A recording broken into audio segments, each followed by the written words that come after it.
Welcome back to the Sunday edition of the Sharpshooter Sports Talk. I'm your humble and gracious host, Mr. Brinsky Sharpe, on the ones, the twos, threes, fours, and the fives and the six.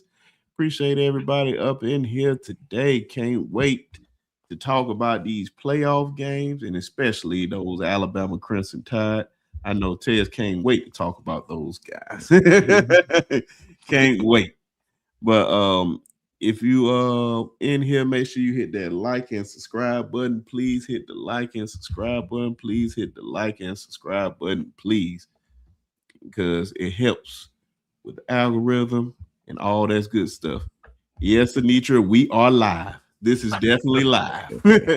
We are here on this Sunday. Tell a friend and tell a friend. We are here. We are here live and well. Good to see everybody up in here. But like I said, hit that like and subscribe button. But, you know, I got to introduce the guys. Y'all already know Alabama A&M's own former running back and graduate. Y'all already know the man on these YouTube streets. Not underrated, the man on these YouTube streets. The man on these YouTube streets. Got to say it again for y'all to understand, man. About to drop some knowledge on y'all, man. On these football teams, y'all show your love for our brother and friend, Coach Shawn. Much love to my broskies, as usual. The hottest YouTube show on the damn internet. Here we go. The hottest host in the internet who doing big things, and the most knowledgeable Auburn fan that I can find outside of Cole Kubelik. You know what I'm saying? Love to them. High praises, man. That is very high. Even I know who that is. And of course, everybody, y'all already know the David Ruffin of all podcasts, and y'all see his sign right back there, man. The gold Mike himself, the astronaut, man, the whiz kid. Everybody, show your love for Mr. SC Season, our good friend and brother, Tez. What's going on, man? Man, doing pretty good, man. Just getting in the house, doing some last minute Christmas shopping. Not my own design, but yeah, I did it. And ladies and gentlemen, matter of fact, more. I think all men understand this. Men don't like shopping with women. I just want to just let y'all understand that loud and clear. Stop asking. Call your friends. Call your mamas. Call whoever. Don't ask your man. He hates it. Now, if he loves it, he's a rare breed. I don't know too many of those guys. Maybe don't know one.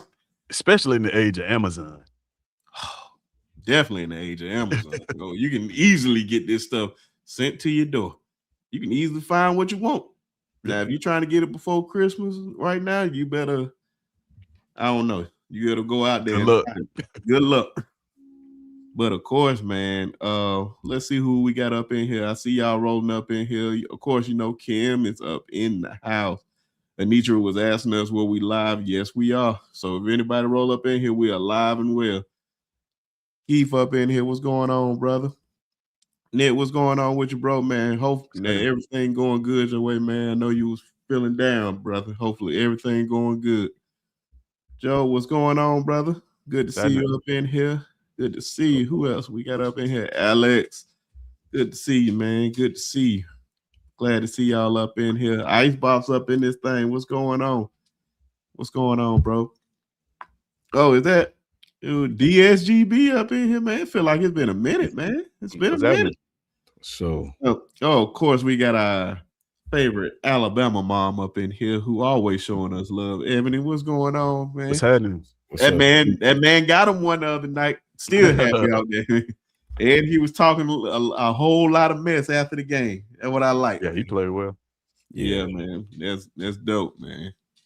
So yeah, man, make sure everybody hit that like and subscribe button, and we're gonna get right on into it. Of course, man, Alabama went into Normandy, and that's Norman, Oklahoma, and did the impossible that most analysts didn't have us doing, which they going back on their word and saying that it wasn't that big of a deal. Oklahoma is trash all of a sudden. Now they're trying to say Oklahoma bad. Yeah. Oklahoma is just somehow bad because Alabama beat them. But they've been good. They've been hyped up and all this good stuff. But now they just bad. But hey, man, you know how it is. Yeah. Coach Shawn, tell us about this game. Tell us about the atmosphere. I think they had one of the best intros, man. Yeah, that was hype. Because when you said it, Yeah. I see that part, and then I was like, "Oh, yeah, it was crazy." Yeah. that was a hell of an atmosphere." But go ahead and tell the people. It's just like you said, Brinsky. What's up, Paul T, Anitra, Paul Kim? T. It's just like Brinsky said, man. Now the narrative is Oklahoma's bad. Notre Dame would have beat both of us. So it's just Bama hate, bro. It's Bama hate. It actually is SEC hate. They're starting to say. I heard several analysts say Georgia's up and down. They hadn't played nobody that can stop them.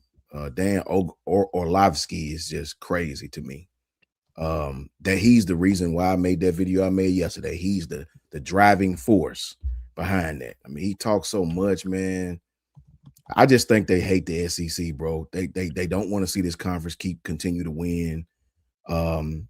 We understand Tim Brando. We understand Danny Cannell. We understand the usual haters, right? But at the end of the day, man, Oklahoma's a damn good football team, and they know it. The narrative with the Notre Dame people, we woulda, coulda, shoulda. The end of the day, man, Miami beat you. Texas A&M beat you. They played you and they beat you, man. Head to head has got to count. I don't really care when it happened. You got to hold head to head. Otherwise, why we play the games for? Like, what reason do we play the games for? At the end of the day, Miami proved that they deserve to be here. Alabama proved that they deserve to be here. So obviously, somebody who made those decisions are a lot smarter than you because they worked out. I told people that Notre Dame's fight shouldn't be with Alabama or shouldn't be with Miami. Definitely shouldn't be with Miami. Notre Dame's fight should be with something called James Madison, who I saw last night get beat by 17 points. Your fight should be with something called Tulane, who got beat by 31, not 31. You got to take the R out to really understand it. 31. They got beat by 31 points. That's a playoff game, bro. And your teams got whipped by 2 touchdowns and won way more than 2 touchdowns. At the end of the day, that's who their fight should be with. Alabama proved to the world they deserve to be there.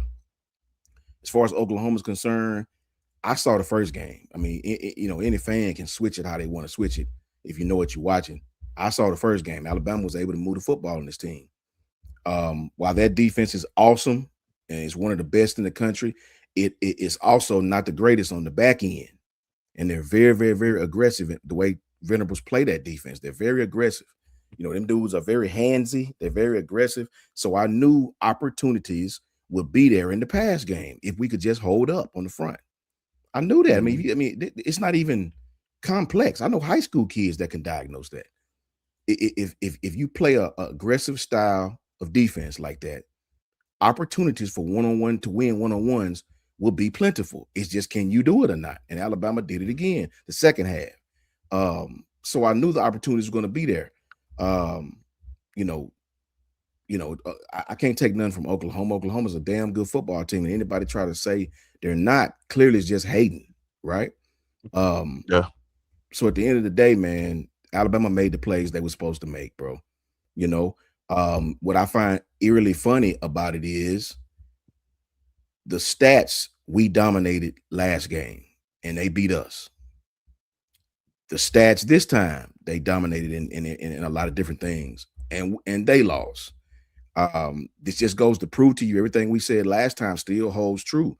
If you turn the ball over, if you have foul special teams, you will lose the football game. It almost doesn't even matter what you do otherwise. If you give the football to the other team on short fields, you are going to lose this football game, man. You are going to lose the football game. So I think that's all that need to be said for me. Alabama proved they deserve to be there. 90% of people picked us to lose. We didn't. The 2 teams you put in on the deserve side, not the best side, but the deserve side, got blasted right in front of national TV in front of 13, 14 million people. Simple as that. Yeah, man, that's the conversation that most folks just, I'm like, I don't know what else you need to see, man. It's 2 years in a row. You know what's gonna happen in these games. Even the people that had James Madison keeping up with Oregon, like you just trying to convince yourself, like, man, you wouldn't even make that bet if they put it out there for James Madison to upset Oregon. Them boys went out there and boat raced them. The score will say differently how it ended, but man, they Oregon had full control of that game from start to finish. And Tulane and Ole Miss, John Summerall heading his way back to Gainesville. Like, it's been real. But yeah, man. Like I said, man, I just don't like how they just trying to downplay this win, because this is a very, very big win, and I'm not gonna let nobody, not even our fans, like, this is a very, very big deal how we went in there, especially how they've been beating us the last couple of times. Now they just straight boat raced us the first time. Now the second time, man, we made the unnecessary plays. They still won the game, but we made the unnecessary plays to lose the game.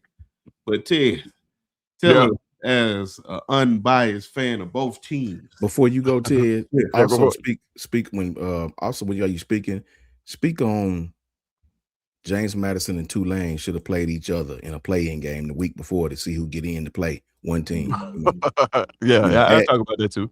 Yeah. That's interesting. So first of all, man, I'm telling you, I just want to say, first of all, I want to go ahead and say I was wrong. I was dead wrong about this first round. Well, about 2 games, about the Miami game, about the Alabama game. I picked the home teams, right? I looked at what happened last year. All the home teams won. I respect the home environment. So I said, man, I'm going to go with all the home teams this year. That didn't happen. We had 2 teams go on the road and get big wins. I start with the Alabama game, man. As y'all know, I'm anti-narrative. In fact, I think I might change my Twitter handle to Mr. Anti-Narrative, because I don't subscribe to none of the narratives that be floating around when it comes to college football, because people just be making stuff up. They all opinions, just like we get on here and give our opinion. Somebody want to come on here and say that we don't know what we talking about, that's your opinion. Cool. Like, it is what it is. In you know, everybody got one. Everybody in the chat got a different opinion.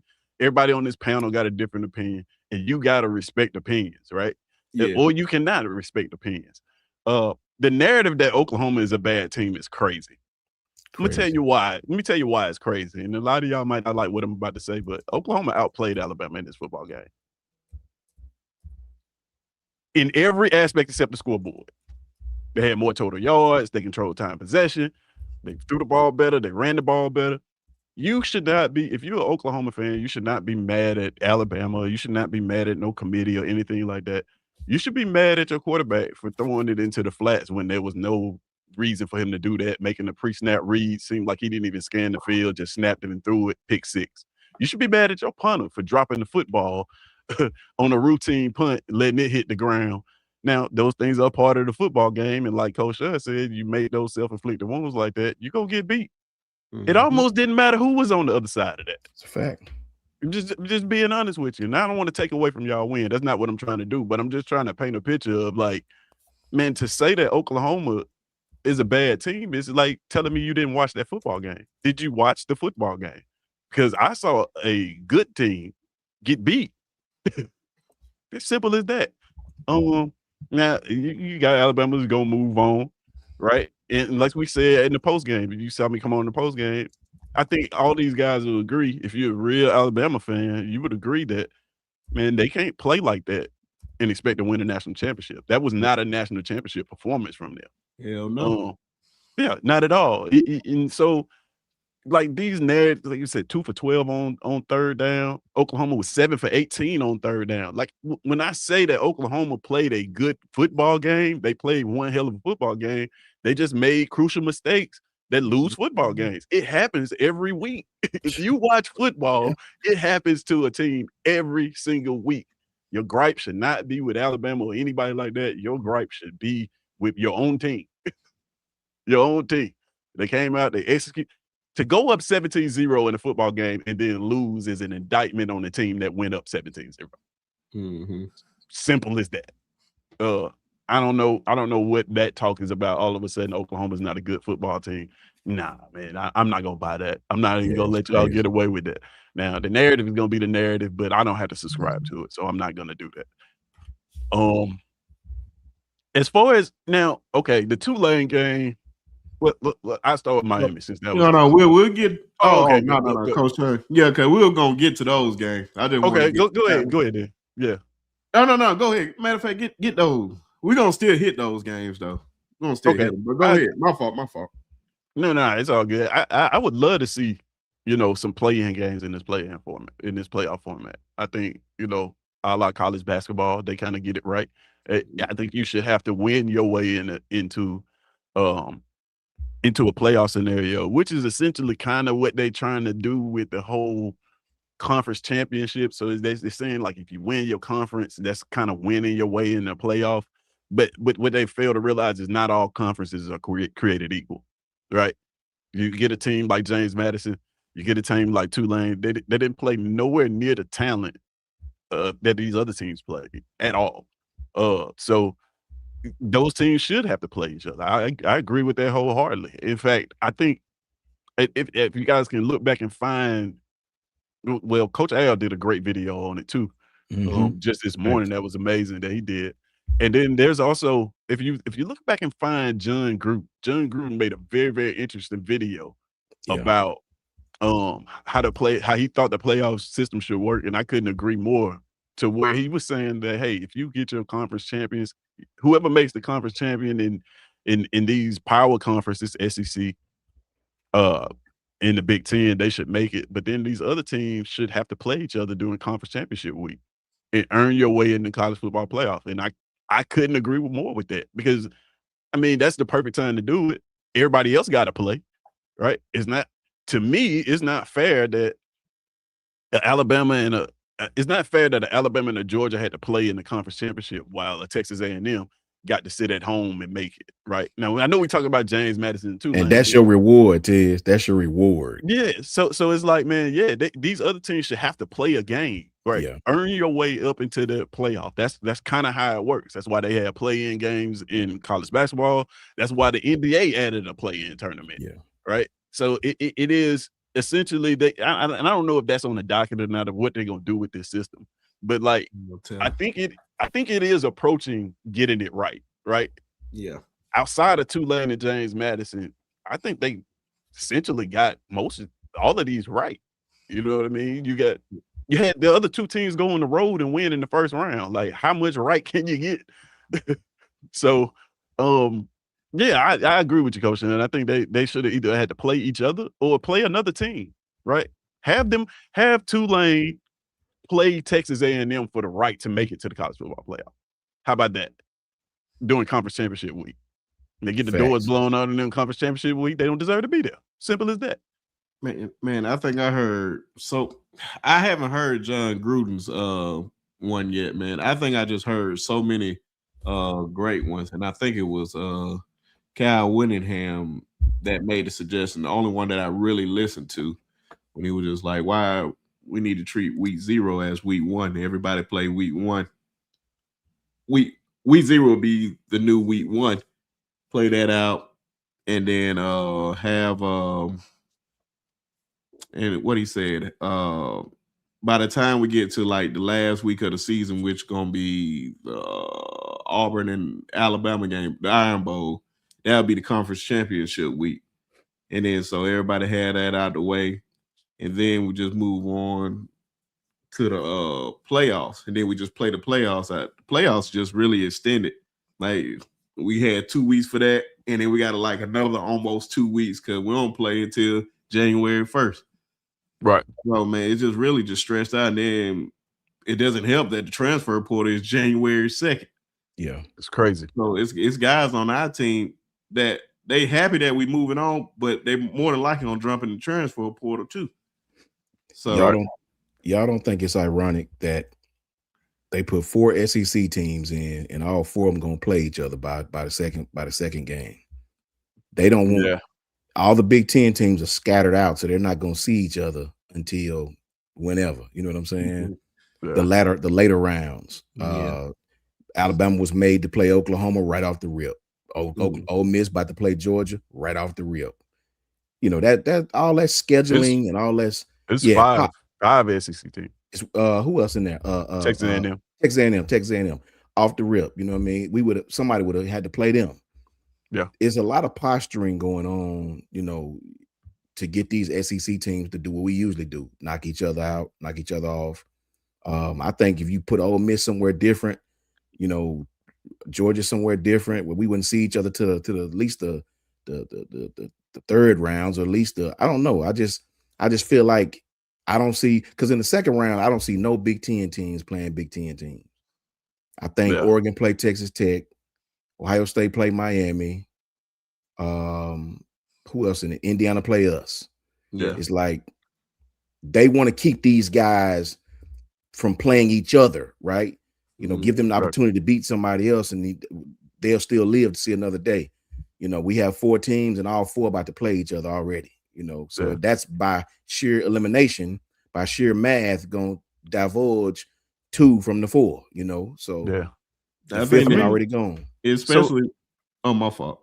Go ahead. No, I was about to say, like, be honest, coach, like I agree with you, but then at the same time, it's kind of unavoidable. If you got a 12-team playoff and 5 teams from one conference, they eventually you're gonna eventually logically you can't really place them without them having to play each other early, because they dominating the field. But what I do think is, I personally think y'all should have been playing Texas A&M in the first round. I do. Now this can be whatever, but it's the whole thing about y'all not moving down after losing the conference championship. Had y'all moved down, y'all would have had to play Texas A&M in the first round. But you got to understand that the same people that own the playoffs own the conference. So ask yourself this: which one is going to get you more viewership? Alabama, Texas A&M in the first round, or Alabama, Oklahoma rematch in the first round? Yeah. You see what I'm saying? Like, that part I know for a fact was by design. We want that rematch, because you got these 2 games with Tulane and James Madison that nobody's going to watch, right? We need a game in here that's going to move the needle. And so I think they forced this they forced this Alabama and Oklahoma matchup. They made that happen. Realistically, but y'all probably should have been playing Texas A&M. Man, who all got the buys? Georgia, Indiana, Ohio State, and Ohio State. Texas Tech and Ohio State. All because they won their conferences, right? Yeah, that's well, no. They're straight seeding, so they were 1, 2, 3, and 4. Yeah, because Ohio State lost to Indiana. Yeah, I wish they gave Texas Tech a bye, but not Texas Tech, Texas A&M a bye. The whole thing that I hate about it, man, we already knew, because we had this conversation, Tez, about the guys that's going to already be in there. I said Vanderbilt may have a fighting chance depending on how they see things, but I thought Alabama was out, because I thought they had to put a ACC champion in there. That's what had me afraid. That's why I kept saying, man, we're out. And everybody like, nah, man, we in. But if I knew that rule instead of going into the next day, I would have been like, oh, okay. I didn't know that. I don't know what I was thinking. I think they were going off last year's rule. Yeah. Like all conference champions had that bye. Me too. But the same thing, man, like we knew Texas A&M had that bye no matter what they was in. Like they were going to be in, like they got a week off. Oklahoma had a week off. Who else in there? Ole Miss had a week off because they ain't had to play the conference championship game. And the people that had a problem with conference championship game, that's like you Alabama getting boat raced in the SEC championship game. That's like you trying to penalize somebody for doing extra credit. Yeah, that's facts, man. Yeah. Yeah. I'm like, oh, I'm gonna make your grade drop just because you did extra credit. Yeah. I just never liked that, because I guarantee you, if Texas A&M had to play, was Alabama still gonna make it in regardless? Yes. If we didn't play that game or whatnot, that's why I think why we didn't move for the most part. But also, they wanted to see that Oklahoma game too. So 2 things can't be true. I think that was it, man. Because I just look at consistency. I think that's if you ask any fan right now what they want from the college football playoff, is consistency. Let us know what the rules are, because and how it actually works. Because every year is something different, right? Every year it's something different. The criteria changes, who you let in changes. And just come up with something consistent and do that. And then teams will know what exactly they got to do to make the playoffs, because nobody really knows what you got to do to make the playoffs right now. If you'd have told me that Notre Dame wouldn't go make the playoffs, I'd have told you, like, nah, they going to make the playoffs because the world loves Notre Dame for no other reason than that. Like, not that they deserved it, but just like off the brand alone, like the world loves Notre Dame. I don't love it. Yeah, I'm about to say There's a whole bunch of other people. There's a whole bunch of other people that do. But that's what I'm saying. It's just like, man, have some consistency about it. And that's the only reason I mentioned the thing about Alabama not moving down is because every other team did. I'm not saying y'all shouldn't have been in the playoffs, but y'all should have moved down one spot and played Texas A&M in the first round. Yeah. But then, like I said, which one was going to get you more views? That rematch or a game against Texas A&M? I'm with J Mac on this. Every year the circumstances are different. I agree with that, but I do agree with you. That's why I said, man, two things can be true at the same time. With that, man, it's just a whole narrative and everything. Because I just remember us coming into the game. I promise you, man, I was bookmarking everything that everybody was saying because people love to go back and change how they feel later on. Like, oh, I knew Alabama was going to do this. I knew Oklahoma was going to do this, man. A lot of folks thought we was about to get our ass whooped up there in Norman. A whole bunch of folks. Now, all of a sudden, they just trash. And then we go on to 16 team playoff next year. If we went to 16 this year, shoot, Notre Dame would have been in there. Vanderbilt would have been in there. Texas would have been in there. And I don't know who would be the other team there. BYU. Yeah, BYU would have been in there. Yeah. But now the whole thing with these G5 games, I'm like, bro, what are we doing? I just can't stand it, man. They might well just have. I heard something that Champ Bailey said, which I thought was genius. Just had their own like national championship game or whatever. Yeah, because they're not going to win in this sport. This is somebody that played. This isn't basketball. This ain't basketball, man. Yeah, it's not, man. It's not. This is not going to happen. These are. You may get one game. I promise you, bro. You may get one game of somebody beating somebody. Let's just say James Madison beat those boys last night. One game. Outside of that, bro, it's not going to happen. Upsets don't really happen like that. Like no Appalachian State beating Michigan. And it turned out that Michigan team was ass that year. Not in no playoff format. It's not going to happen. Definitely, if they're in the playoff format, that means that team is good enough to beat them. Well, it's proof, man. It's proof that it's not about the 12 best teams. It's just not. It's not about the 12 best teams. It's about the 12 most deserving teams. Yeah. It's just what it is. It's just what it is. Until they change it, bro, that's just going to be what it is. Because, I think Dan Lanning made a mistake and started subbing too quick. He got ahead and he got to be fourth quarter with about 9 minutes left, and he started pulling people. And JMU scored. He should have kept the hammer down like Ole Miss did. Ole Miss kept the hammer down. Mm-hmm. That's why they won by 31 and you won by 17. I mean, James Madison can play.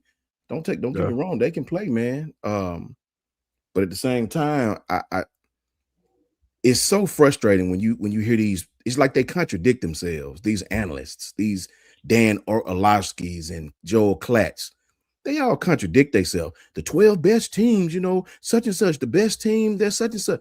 Brother, Notre Dame would beat James Madison and beat Tulane. That's just what it is. Vanderbilt would have beaten both of those squads. Texas would have beat both of those squads. BYU would have beat both of those squads. So it's just like, we got to just be honest, man. Right now, it's a cluster. It would have been great if we could have played somebody else and Oklahoma played somebody else. We probably would have came together a little later on in the playoffs, right? Right. But right now, man, it's just a cluster. And it's just like TPGR said, I think they're going to be coming with 16 teams. I really do. Never underestimate a rich person's greed. They going to squeeze all the blood out of the turnip. It'll be 16 teams before you know it. I promise you it will. I think it's starting next year. I wouldn't doubt supposedly, it. But wouldn't doubt it, man. You know what's crazy about this playoff thing is like, this is the first time in college football I've seen like a whole entire system. Like this is year to year. Usually when they make decisions, it's like, oh, this is gonna happen in 2030. It's gonna happen. Oh, they made that quick. Yeah, in the playoffs, like they changed it like The very next year, we got a new system. And it's like, man, y'all not even thinking about this for real. Y'all just looking at the playoff results and saying, hey, we ought to change that. We ought to do it this way, which is crazy to think about, to be honest with you. And then I just want to get this one with Les is talking about Notre Dame would beat Miami, but why didn't they do it the first time? I don't think Notre Dame would beat Miami, not even now. I don't think that Miami's got one of the best defenses I've seen this season, bro. And if they play like that every game, bro. You know how difficult it is to hold Texas A&M to 0, bro? 0. Insane. They played a hell of a defense. And then I look back at it, man. A guy that I'm very, very high on, and I believe is going to be a top 5 pick in this year's NFL draft. Ruben Bain had a game. Man, they couldn't even block that dude. Yeah, they couldn't do no with him. Man, and guy was talking like, "Oh, we're not gonna be worried about him." Oh, I know that hyped him up. Got his ass work. Shout out to my guy Keontae too, man. Oh yeah, was out for 3 games. Finally got back on the field. He felt like he got snubbed out of the Jim Thorpe Award, but man, that guy had himself a day in that football game. Man, love to see him. Ooh, that's big. That is a big one. Kobe McKenzie in the transfer portal. Wow. Yeah. Bro, I'm gonna tell you something. I'm gonna tell y'all something, bro. You better listen to me, man. I know they up and down. Everybody been up and down. I'm gonna tell you something, bro. Miami is gonna be a problem for whoever play them. I'm telling you.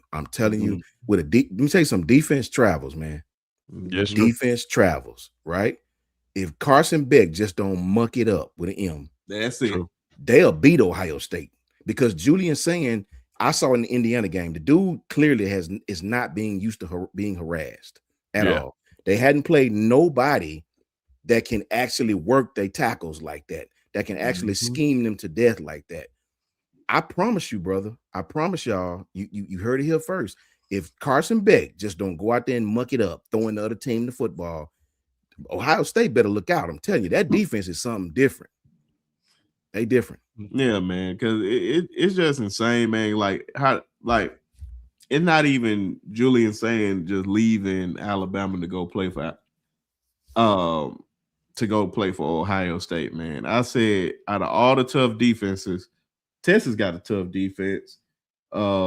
Indiana clearly has a tough defense, and Michigan defense is cool. They not how they been the last 3 years. But they still a tough defense. He hasn't really played nobody. That's why I said, man, this guy throwing for 300 and some odd yards, 4 touchdowns every game, every single game. And then when you finally go against somebody that actually can go like punch you in the mouth, you start to see a different guy. Bro, so I can only wonder if you don't have first round wide receiver Carnell Tate over there. Future first round pick, Jeremiah Smith over there, and a bunch of other first round picks on your offense and running back position, man. Like I have to see it from Ohio State. Indiana really put out a playbook against those guys, and whatever they did, that's what Miami probably going to do against those guys because I know they got a better line than Indiana by far. Let me tell Lexus this. Lexus, I respect it, partner. I do. But let me tell you what I seen, Lexus.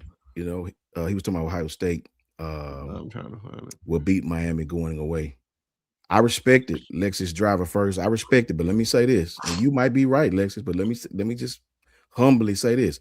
I watched Indiana overload one side and sack Julian Sayin 5 times. Ohio State couldn't run the ball.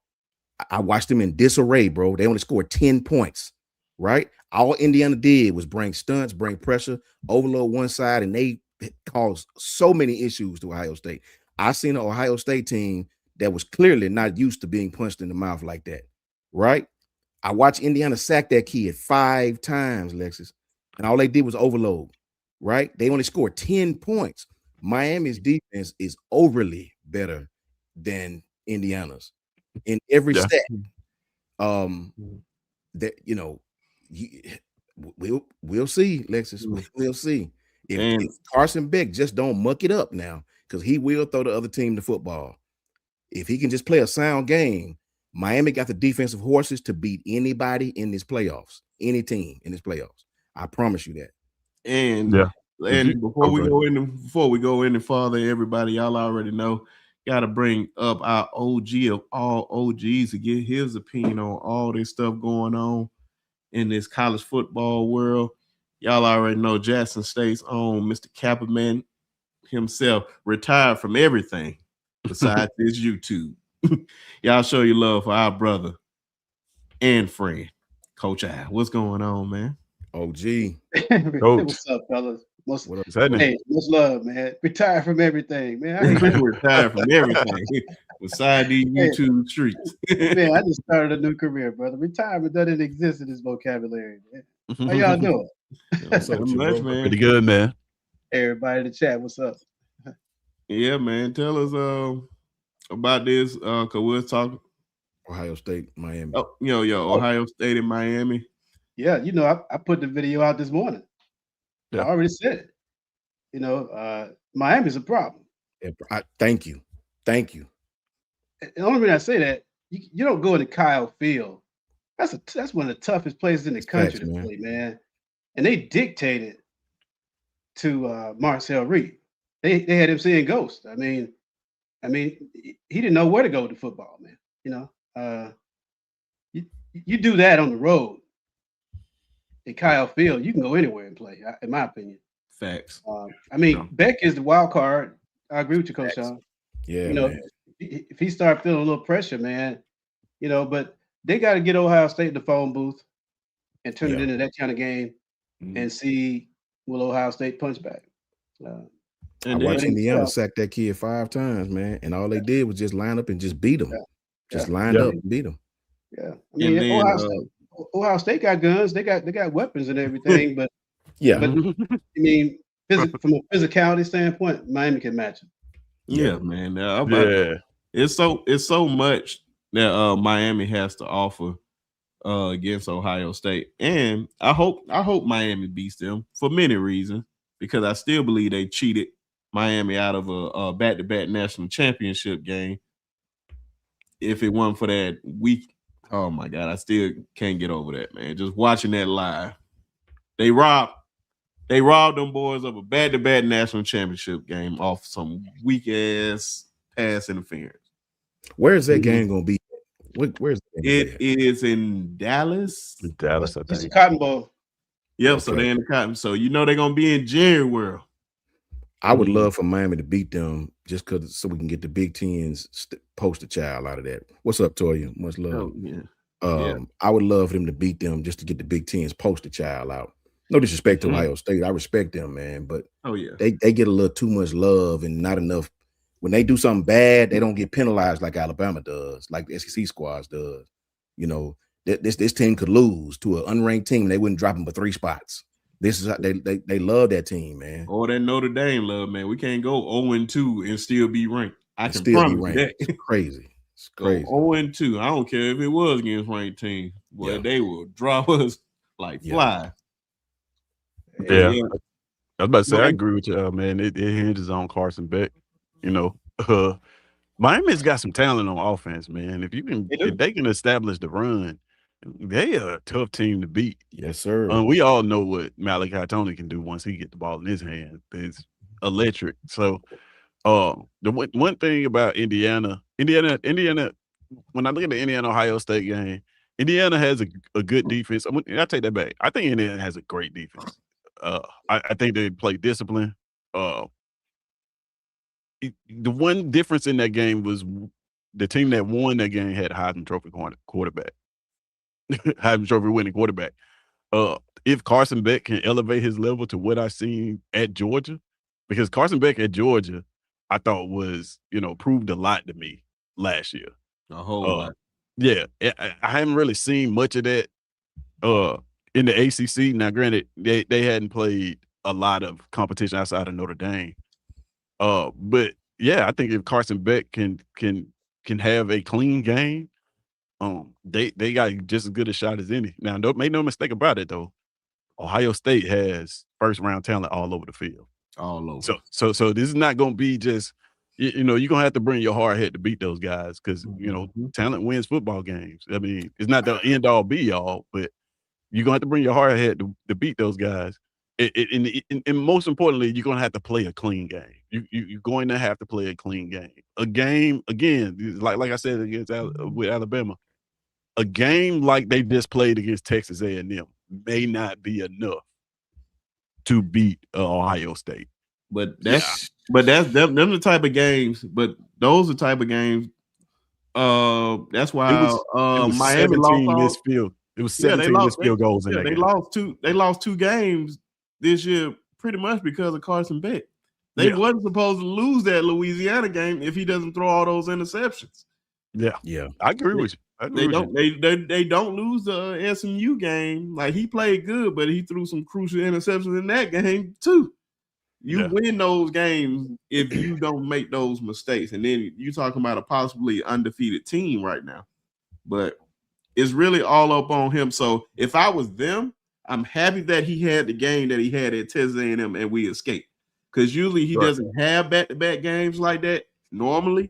So you hope that, like, man, all right, we ain't in no windy environment. We're going to be in Jerry World. So hopefully you can go out here and perform. Because one thing that you going to do, they going to travel. And they're going to have all those gold jacket guys on the sideline. I'll tell you something else. I wasn't impressed with Ohio State's offensive line. I've said this for 3 games now. I wasn't impressed with that offensive line. That, man, I think Indiana's offensive line is better, if you ask me. I mean, just from what I see, I was not impressed with that O-line, man. I mean, when you look at the things Indiana was doing to them, and how they played Jeremiah, you know, I think Miami's going to have a great chance to beat them. Great chance, man. I think Miami matches up very, very well with that team. That team don't really face a lot of top defenses in that league they play in. You know, we know Penn State got a pretty decent defense. They're not, you know, their team is not very, very well, but their defense wasn't the issue. Michigan's defense is pretty salty, but they don't face I think Miami's defense, I don't know where they rank, but I'll be hard pressed to say it. Miami didn't make the ACC championship because of stupid tiebreaker. Do anybody know the tiebreaker rules? I have no idea. I think that rule is different. Know the tiebreaker rules. I know that. Like, I don't even know how the tiebreaker rules. That's why I was like, why are we even in there? 7-5. Whatever the rule is, it let Duke. Yeah, it's crazy. Because they lost the same amount of conference games that Miami lost. Wow. And so they just which is wild. Which they had the edge over them. I'm like, so Miami just get to chill. Yeah, that's crazy, man. I you know, that's a game I'm really going to be tuned into, good Lord willing. But I do believe Miami's going to have a chance to win that football game, man. I saw Ohio State, and we talked about this, man. Those guys just don't. I mean, hell, Caleb Downs told you himself. He told you those guys don't really play nobody but 3-4 good times a year where they really got to bear down. He said it. He said it. And Indiana went out there and smacked them in the mouth. You know what I mean? They did. They held them to 10 points, man. Hey, Taz. One thing, you know, the home field advantage is real. It's worth points, actually. Yeah. And so they were playing at Kyle Field. That's worth points. You know, like we continue to say, Kyle Field is one of the toughest places to play in America. And they pump that noise in. They pump sound in. Not to mention they got the 12th man. That's real. If you've never experienced an environment like that and to hold it together for 60 minutes, not to mention, you know, windy conditions they had yesterday with all those missed field goals, it was just that kind of game. Now you flip it and go to Jerry World in a neutral site, and you've had 2 weeks. Yeah, you've had 2 weeks to prepare.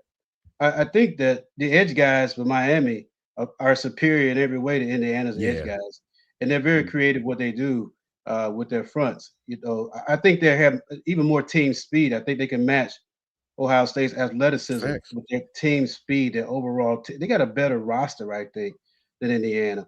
No. And one thing that makes Indiana so unique is that they are well connected the way they play. You know, they're well connected. I mean, there's some tremendous amount of chemistry there. You know, so that's what makes them And guess what? They got confidence in how they play. Yeah. They believe in who they are. They have an identity. All that stuff it sounds cliche-ish, but It's real. if you can execute what you say you are, they're 12-0 for a reason. Okay. I mean, so I'm not gonna minimize who they are. Okay. But you still got to play the game. Okay. True. Look, Yeah. Miami was so athletic, they made Marcel Reed look unathletic. Facts. And he is not. Trust me, he's super athletic. They made that kid look regular as hell. Yeah. You know what I'm saying? Yeah. So, it was that game was just like Coach Al says, it was one of those games, man. Like if you love football, you love that game.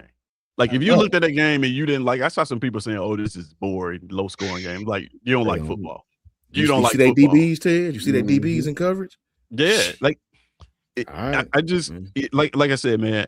Ohio State has a lot of talent on their team. Miami is playing the best right now, so that matters a lot. Like how it's not so much how much talent you got, but how are you playing football right now? That's what makes Indiana such a scary team. Is they're playing great football right now at the best time.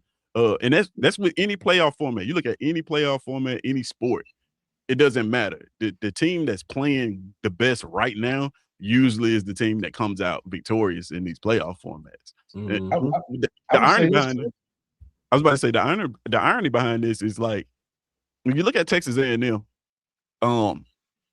with the three teams we're talking about, Ohio State, we can add Indiana to that because that would be a fourth. So Ohio State, Indiana, Miami, and Texas A&M, right? Those four teams, they all have kind of the same narrative behind them. Indiana plays in the same conference as Ohio State. Ohio State was their toughest matchup. They didn't really play nobody either. Ohio State didn't really play nobody until they met Indiana and they got smacked. Texas A&M schedule was one of the weakest in the SEC. They beat Notre Dame, right? Which Miami also beat Notre Dame. Now we know that the ACC is also a weaker conference. Miami didn't play nobody other than Notre Dame. So what I'm saying is, like, you got a lot of teams that we're talking about right now that these are the toughest games that they're going to play in the entire season, especially with those four teams. So, like, that's what makes this so interesting, right? This is the part of the playoff bracket I think they got absolutely right, because either of these matchups could go either way. These are extremely talented teams. Some of them have been tested. Some of them have not been tested. It's first-round talent littered across all of these rosters, even Indiana, right? Because I think D'Angelo Punz is one of the best cornerbacks in the country. He is. So that's what I'm saying. Like, it's going to be a game to watch. I'm just hoping for good football, to be honest with you. And I think that Miami and Ohio State is a clash of matchups and talent that's going to make for one hell of a football game. But like we all said, man, I think it hinges on how Carson Beck plays and how that passing game gets working. And if they can run the football, because I think that if Miami can run the football, you take pressure on Carson Beck and he can be a little bit more efficient. That's a tough task against Ohio State, though. And I think the same is true in reverse, right? Find a way to run the football against that Miami front seven, and then you can see a path to success. But we all know that's not easy. Texas A&M is one of the best running football teams. When I say Texas A&M run the ball with every single concept that you can call, like, they run everything. And they weren't able to just push those guys around. So, man, I love this matchup, by the way. This is probably one of my favorite second-round matchups to watch, this Ohio State-Miami. And then I think one part of the game that I think we ain't even really hit on, Ohio State defensive line against Miami's front, against their O-line. Miami has probably the best O-line in the country, man. And they about to go against that. If Fletcher runs anything like how he ran against Texas A&M, oh man, it's going to I love the fact be a long day. It's going to be a long day. I love the fact after he put the ball on the ground, the coach went right back to him. That is great coaching. I love that. Like, I mean, if a player mess up, man, you got to let them know that, hey, we believe. You probably think about Malachi Tony. That was Malachi Tony. No, that was Fletcher. That was Fletcher, isn't it? Yeah, Malachi put it on the ground too, right? Oh, he put it on the ground, but Fletcher was the one on the sideline, just really, he was really soaking. Like, you can see, that was Malachi. That was Malachi. I thought that was Fletcher. They interviewed him after the game. Was trying to get him back in the game. Like, man, we're gonna need you. We're gonna need you when we go. You're gonna be a big part. I thought for sure that was Fletcher because they showed his mom and everything. Pass and Malachi Tony was trying to spin and they ripped the ball out. Fletcher was the one trying to jump on it. Okay. Yeah, one thing I did not know that those two were teammates in high school. So he was explaining to the guys like, man, he had a fumble like that in high school and he was so down on himself and like, oh man, I ruined the game for it. And he said, I did the same exact thing, man. We're gonna need you, and you're gonna come up with the big play, which he did. That's what I said, man. That kid is special now. And Ohio State sleep on him and let him get loose. Let me say this though. We got to talk about this. Go ahead. Yeah, Matt Patricia is on the sideline for Ohio State. Yep. And Matt Patricia, if he does nothing or knows nothing, he knows how to game plan. He's an NFL guy. And he's had time to prepare for you. So he's going to put Carson Beck in some situations that he knows he's not good at. That's going to be part of the game. One of the keys for Ohio State to force short field conversions. In other words, turn them over so they can get short fields and gain the momentum.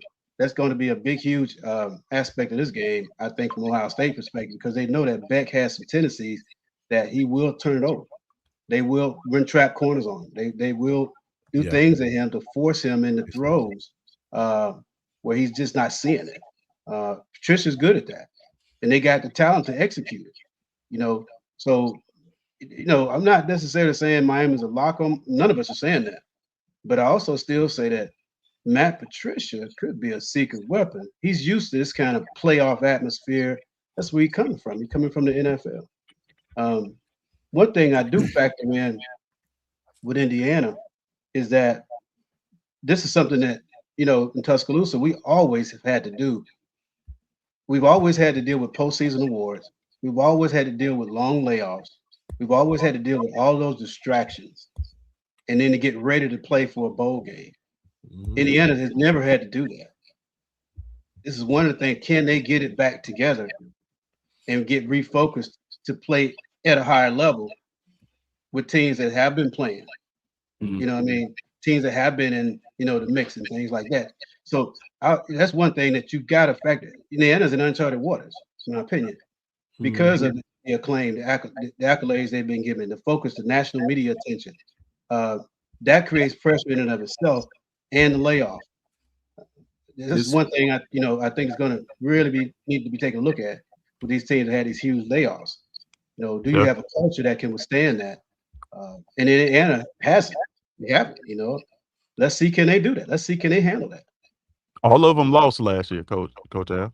Every team with a layoff last year lost. So how do you handle it? But it wasn't like it was like the best of the best team. I think no. Two of them was, but the other two, Boise State had a layoff. That, of course, they shouldn't have had one. But the other two, the SEC, who won the SEC last year? Georgia? Yeah, Georgia. Yeah. But that's a whole different situation. I think Kirby lost his dad before that game. And crazy. It was like a catastrophic event that happened down there. So all that factor in, I still don't give Georgia no pass on it, only because they don't give us no pass on anything. Who won the Big Ten last year? Oregon? It wasn't Ohio State. It was Oregon. It was Oregon because they were the number one seed. Because they were the number one seed. So they lost. And then they had to play Ohio State, which is their reward, which is just like insane. But before we move on, and I'm gonna come right to you, Coach Shawn. No problem. Y'all already know, man. Our recruiting expert is up here, man, and he has a new look to him. No, I'm not gonna say how he looks right now, but he's coming up here. I'll give you a hint. What's Spider-Man? Not Spider-Man. Superman's first name? I just forgot just that quick. Clark Kent. He's coming up here looking like Clark Kent, ladies and gentlemen. Y'all show your love for TownMedia's own, and they have a big interview tonight. Y'all show your love to our good friend and brother, Mr. Jonathan Lewis. Clark Kent, you're ridiculous. Yeah, I got to keep my glasses on. So sorry for being late. I had a dinner to go to actually. Yeah. So, but yeah, well, I guess it would be it'd be like a lunch dinner. Early dinners on Sunday is amazing. Trust me. Yeah, no, it is. And remember, Jonathan, you in disguise right now because Superman is Superman. Clark Kent is the disguise. Oh yeah, you're right. So which I think is still the most stupidest thing in the world. Like, oh, we don't know. Superman with his glasses on. I think everybody in the world of that world is stupid. Like, all he does is man. just take off his glasses and have an S curl. That is it. an And S nobody curl. else don't recognize it. Like, do you ever realize that? That's time you just see Superman. Just like, oh, only thing he did was just have his S curl and take his glasses off. Right. Like, come on, bro. But go ahead, Coach Shawn. My fault. No, I was just gonna say, watched a lot of Indiana last night, man. Indiana's well coached, bro. Yeah. Their coach, I watched the interview he did where he said, you know, that's why he bringing all those older guys. He said he preferred production over potential. You know, he said you can have the 5 stars. I'm gonna take the older guys, 3 stars, 2 stars that's played and done it. These guys can run it, they can throw it, sound defense. They do a lot of 2x2 formations, Coach Al. You know what I mean? A lot of 2x2. Like I seen them line up in that so many times, man. Do a lot of different things on Indiana's that team. If you go man to man, they may not be as talented as the next team. But if you asking me who's playing the best, and to me, that's all that matter. Your stars don't mean nothing at this point. Who is playing the best? Outside of Georgia, Indiana is playing the best. If Miami's offense would step up just a little bit, they'd be there too. But Indiana is playing right there with Georgia. They're playing the best. Now, to Coach Al's point, that layoff is a B. It's a B. You know what I'm saying? That's quite a few. You know, that's quite a while to be off, man, and not play a competitive game. I'm hoping it'll hurt them, you know. But they got an older quarterback. They got a lot of old offensive linemen. Maybe it will, maybe it won't. Like Coach Al said, they're going to be on the ward circuit. They were on the ward circuit, won a lot of things. It's an older team they have. It's an older team, so that may factor in. I'm hoping it factors in. But Indiana is hot right now, bro. Indiana is one of those teams. They're playing just good enough to win this whole tournament. And I think for us, dating back to the Auburn game, we can't start off slow like we've been doing. We cannot start off slow. We start off slow against Auburn, start off slow against Georgia, start off slow against Oklahoma. We can't get in that boat, man. Coach DeBoer has got to come out and play the second half, play this game first half like he played the Oklahoma game second half. You got to get Ty in the rhythm early. Good things happen when you get Ty in the rhythm early, right? You see how Oklahoma, what I respect about them was Oklahoma at first, if you remember, if you looked at the first couple series, they were just whipping us with 4 down linemen, right? They were just whipping us straight up, you know, on certain down and distances, they brought pressure, but it was a point where them guys were just whipping us. That's just what it was. Second half, they got tired of the pocket a little bit. They started doing some quick game stuff, got him in a little rhythm. I think that's what you got to do from outset with Indiana. You got to come out and let Ty get in the rhythm. When Ty gets in the rhythm, man, everything else works. Yeah, man. And I know one Especially other if you're game not gonna run the ball. That too. And I think Kim had a question. Said, do you think Georgia going to beat Ole Miss? Georgia going to have to play Ole Miss, man. Ole Miss and that quarterback is feeling themselves right now. They don't seem to fell off offensively. They defense still, they got beat up a little bit in this last game. I seen 2 of their defensive linemen kind of hobble off the field. They did. But Georgia's playing well, man. I have no doubt that Georgia team will beat. It'll be a late pull away, but I think Georgia gonna beat them. I do. Yeah, I think it just all depends. I think Charlie Weiss Jr. Being on that sideline helps that offense a whole lot. Oh, for sure. If that defense can just step up, I feel like they don't have that defense that they had last year, which I felt like that was their waste because you had the offense and you had the defense. And all those guys, like the caliber team to make a deep run in these playoffs, but they wasted it. But they do have Trinidad Chambliss. I feel like he's playing better than what's his name? Jackson Dart. Jackson Dart last year, which is saying a lot. Yeah. So man, he was a first round pick. yeah, man, what I'm saying, it's saying a lot about him. So, man, we're going to see how that game go. But it's a lot of big-time first-round game. But I don't think nothing is bigger. even our game is not as big as that Miami Ohio State game. That game is, and I'm glad they got that night game because I think the big mistake of the people that's setting up these playoffs, and I'm coming to you. They put the times out. They did. Yeah, they did. 6:30 p.m. for Ohio State, Miami. Okay. Yeah, like one of the big mistakes that they did this weekend, which I knew was going to ruin my day, was that they had the Texas A&M and Miami game super early. I don't know why you just didn't have an Ole Miss game, Ole Miss and Tulane game. Then right after that, the Oregon and James Madison. Then set it up for the big game, Miami and Texas A&M. I don't like in Kyle Field. That makes all the sense in the world to me. But whoever set up this time, don't ever let them set up times again. They should have. One of the things is that Oregon game was a home game, so that game is always going to be. You're never gonna see Oregon at 11 o'clock. Man, that's why I said have man at like 2:30. Ever. Yeah. So what they should have done if they should have moved the Alabama game to Saturday and then put that Oregon game on Friday night. Exactly. Because you're playing that West Coast game, you just can't. You know what I mean? That's like what? Hey man, we get up early. 9 o'clock for them to play that game. We get up early, they can get up early, man. They ain't nobody special. But that Friday suggestion is definitely 6 a.m. And then you got the other team, the road team, got to go over there to Eugene and play. That game is always going to be late. Man, they had 2 weeks off, man. If you can't tell about the time difference, time don't make no difference in this. Now I understand 1 week, but you had 2 weeks to figure out your old travel stuff. Man, you can make it over there. But that Friday decision would have been better.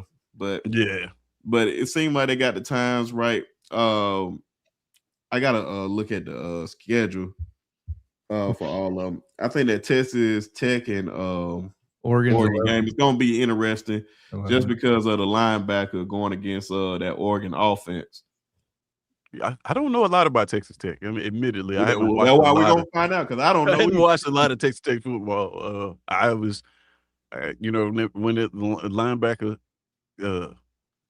highly touted. I hadn't watched them a lot. So I don't know. I know that this is a roster that is built through NIL and the transfer portal. I know that. I know that they spent a lot of money on this roster, and they playing well. But again, this is Big 12 football. So we'll see. I don't know. I'm interested in that game because I want to see just how good Texas Tech is. I just read while exact national TV viewership for the 2025 Alabama versus Oklahoma college football playoff game hadn't been fully detailed yet. The first game was 11 million people. Alabama being the most watched team. We've been the most watched team all season. They're expecting this number to be around somewhere 18 to 19 million people watch that damn game. Wow.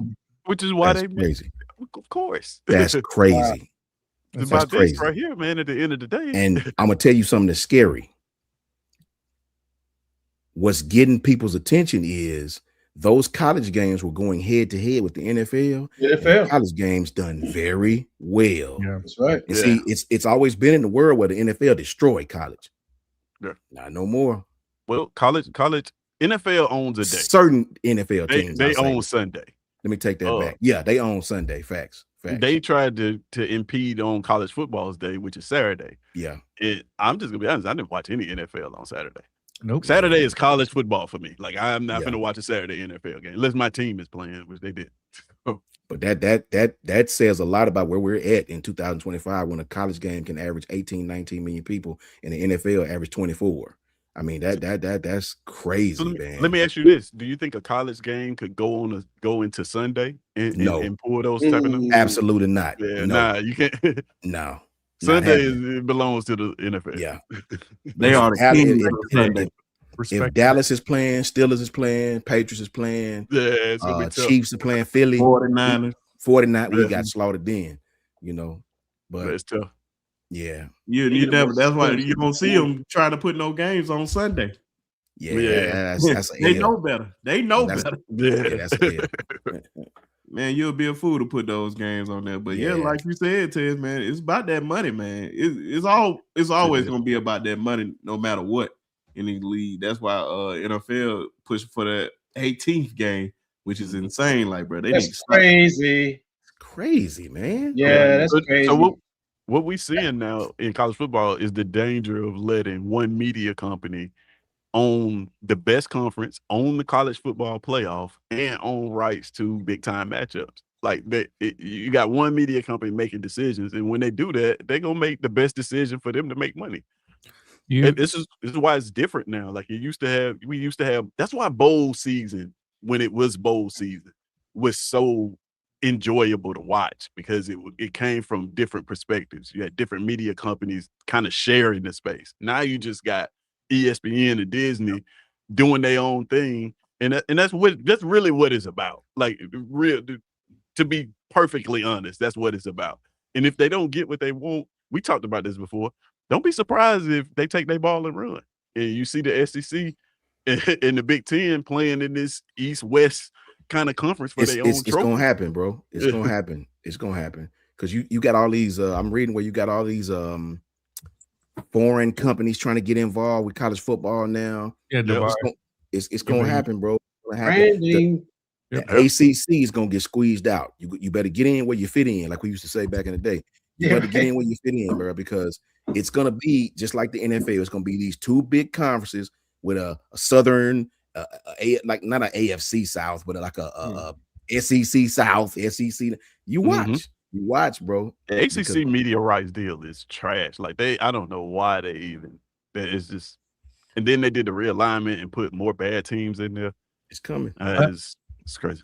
I think something we're going to have to start paying attention to probably in the next 2 to 3 years, if not sooner, is going to be what happened with Live Golf. And Live Golf, the people that run that out of UAE, by the way, the UAE and Dubai both, but primarily UAE, brought up a good point because it's the same people that bought out all the meters in Chicago, right? They own all the parking meters. They simply brought up a good point during their conference last year, which was, why don't we have year-round football in America? If it's such a big sport, who says college can't play during these months, since it's basically a farming system leading up to the NFL season, to have it or a year-round sport? How much money would that generate? I think if something like that was even heard about at ESPN, that would create an entire monopoly on its own. At that point, you won't have to have competition. You're just going to have one company essentially being able to monitor the entire thing. Yeah. I think that's going to happen, John. So, I really do.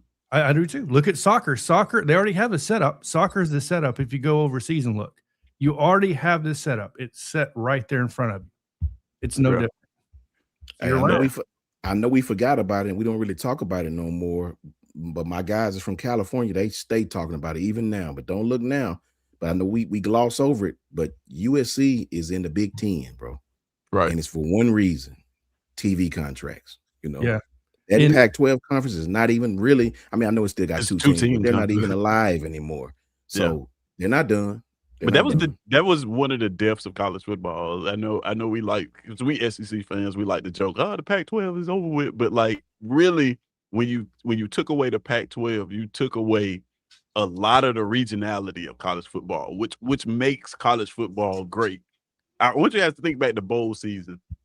Now we get to see these teams and we get to talk about the Indianas and we get to talk about these teams across the country. There used to be a time where the only time we saw these teams on TV was during bowl season. That's what made it so great, is they put these matchups together because college football was regional. Now it's become a national product.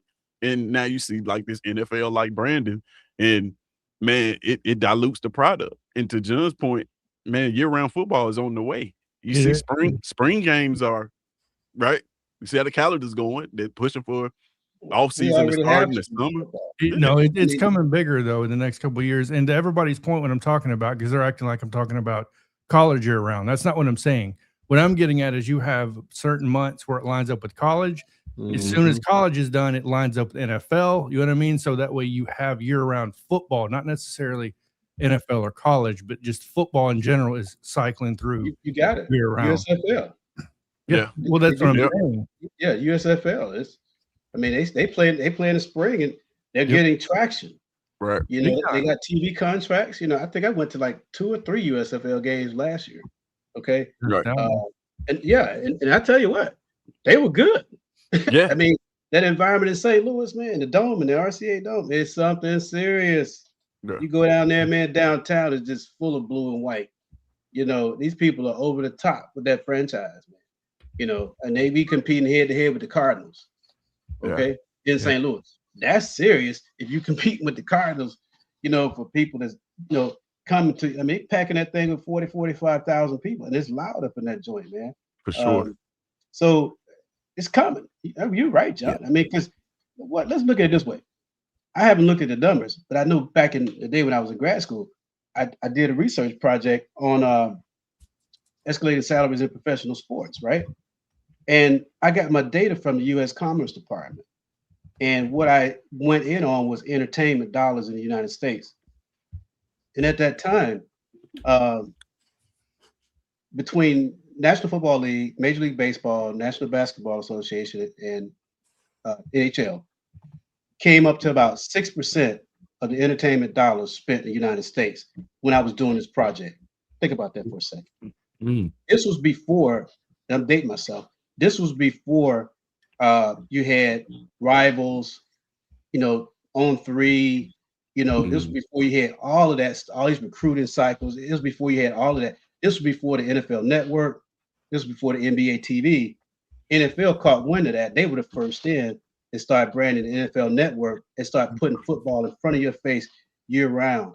And because they saw these numbers out there that people in the United States spend mega dollars on entertainment. So they started branding football as football has overtaken baseball as the #1 sport in this country.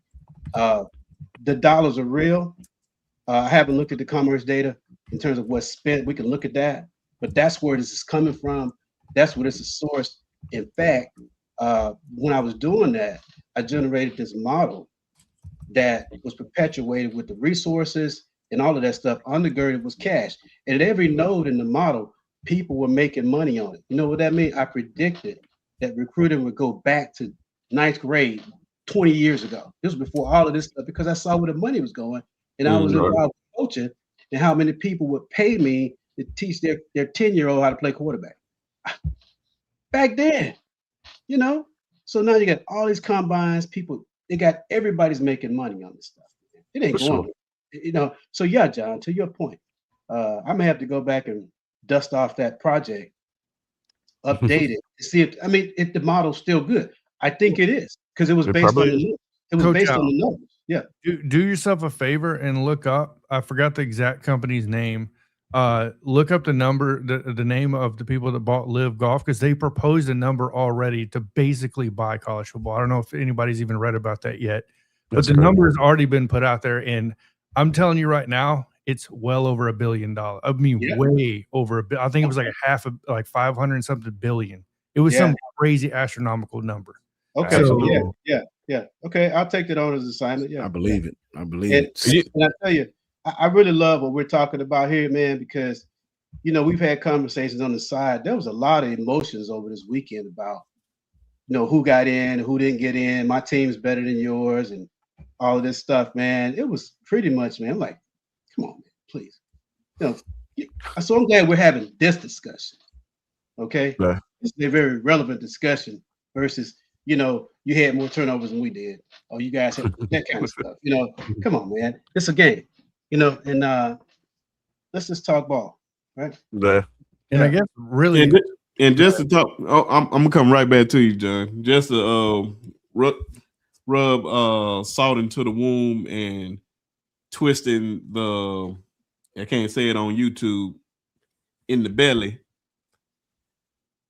Notre Dame's still not in here, and every team that they said didn't deserve to be in here won the game. Just want to throw that out there. Just always want to throw shade at Notre Dame. Always. Dan Orlovsky. Yeah. I don't listen today and them. Yeah. Booger McFarland. Those are made up people, groups of people. You right. You are so right. But go ahead, John. My fault. No, what I was saying is I guess it's bad verbiage. What I mean by football, by college football, I mean by the amateurism status is what I'm talking about to make them professional athletes, essentially. Yeah. Just kind of like what Nick Saban said with the whole AAA team for baseball would be very similar to that. So I don't want to, you know what I mean, get it confused with, scholarships. No, I'm talking about them purchasing the amateurism status from it. So Man, and a lot of things, bro, they don't give Coach Saban a lot of credit on a lot of this stuff. Dude be ahead of the curve. He be ahead of the curve. A lot of stuff. People don't agree with it. Then when it happened, then they could be complaining about it. He tried to warn you about everything that keep happening. Every freaking thing, man. Hey, man, don't look now, out there.